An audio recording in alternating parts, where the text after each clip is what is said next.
Welcome, human geographers. We're going to talk about development geography, which tends to typically be economic based. We'll get into several different concepts and measurements for that.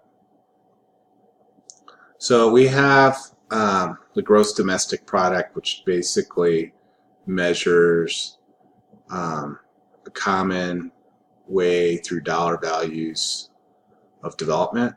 It's also known as the size of an economy. GDP per capita is how many people, the average person, how much value in dollars or whatever the currency exists.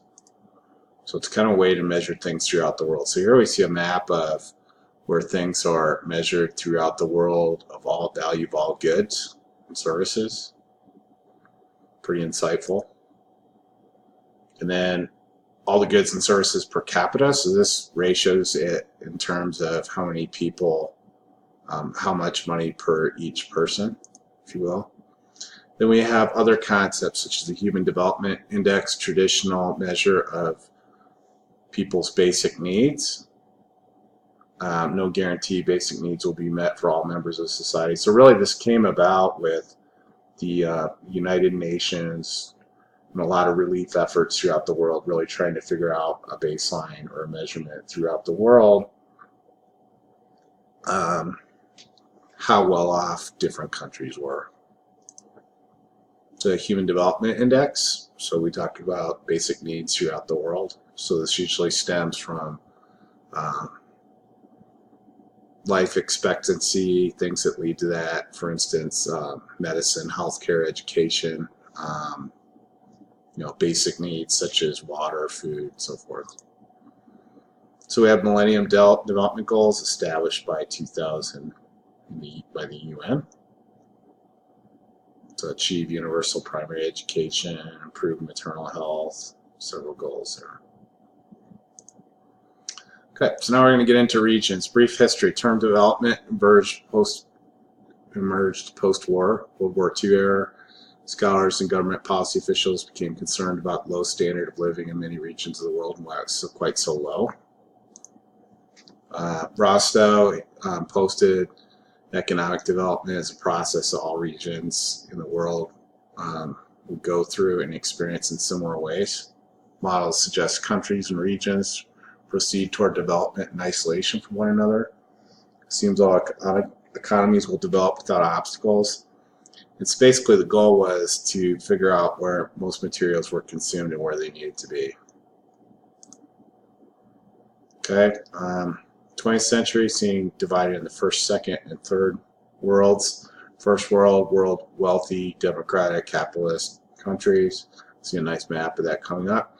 Second world, the countries that were ruled by communist or socialist governments and central command economies, rather than capitalist ones. In the Geography 105 class, we talk about that quite a bit. The World Regional Geography, we talk about types of economies and where things exist throughout the world.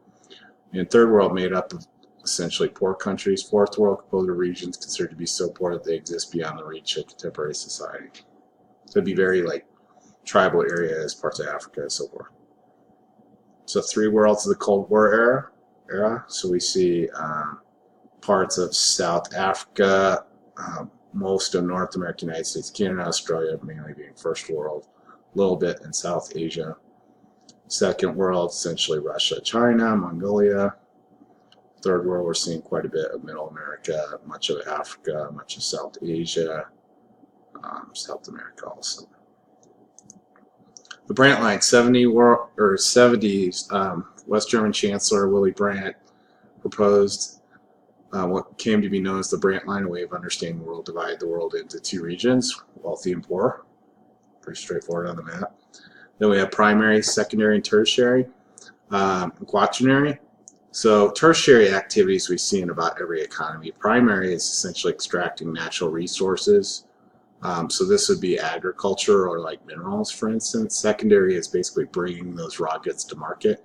Tertiary are supporting services to move goods and resources around. So think in terms of essentially like financial services, healthcare, things that you need overall for an economy. And quaternary is intellectual and informational economic activities. That would be kind of like building information systems or systems in general, or background resources, that kind of thing. So we had different development actors, international bodies, World Bank, International Monetary Fund, United Nations, churches and religiously affiliated NGOs, national governments, corporations, development actors, other political organizations, that kind of game. So we have transportation development.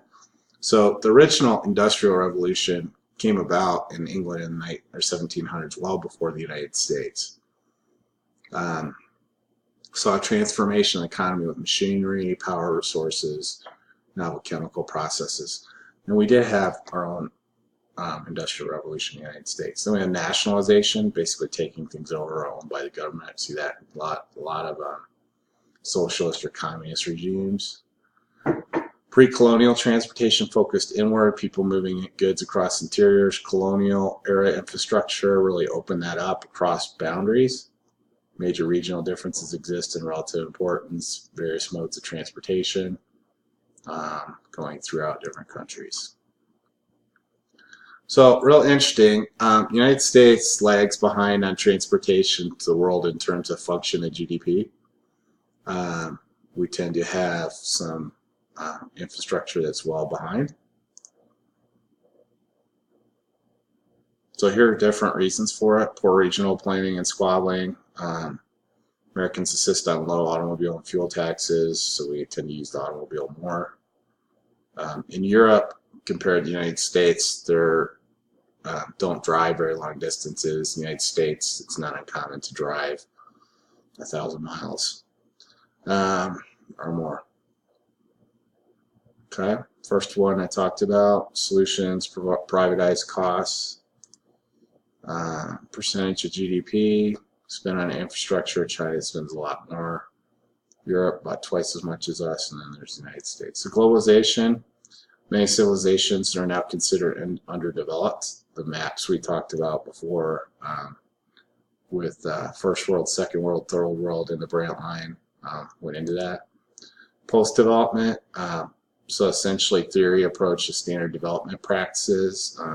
Some scholars think development constituted from imperialism. So basically central command outwardly building out the infrastructure. Different places in terms of third world, we have different terms for it. The global south we talked about, it's where a lot of the underdeveloped countries are. Digital divide, really kind of a change, haves and have-nots as far as who has internet access. That's really changed though with technology. We can really see developing and developed countries using the internet a lot less than the first world countries. Then we kind of get into different global climate change. Climate change is CO2 getting in the atmosphere, carbon dioxide, greenhouse effect, trapping gases in. Here we see a lot of effects of that. Consequences of powering industrialization. Essentially, there's a lot of infrastructure and resources that are required. Then we get into non-renewable, renewable energies. So clean energy, if you will, is the renewable energy, which is basically wind, solar, so forth. Here we see a picture of wind. A lot of air quality issues in countries that don't so much have the regulation. Different development have different landscapes. For instance, different buildings built out of regular resources. For instance, mill buildings for certain manufacturing are built out of stone that was in the area and essentially built closer to the resources, the raw materials, rather than so much the market. So then we have placelessness, disoriented sense of cultural landscape, kind of a loss of identity, if you will. So anyway, I hope you found this interesting. Pretty interesting chapter. It really kind of gets into almost economic geography and moving throughout the world. And we'll talk about some development further in terms of urbanization and kind of conclude the class after that.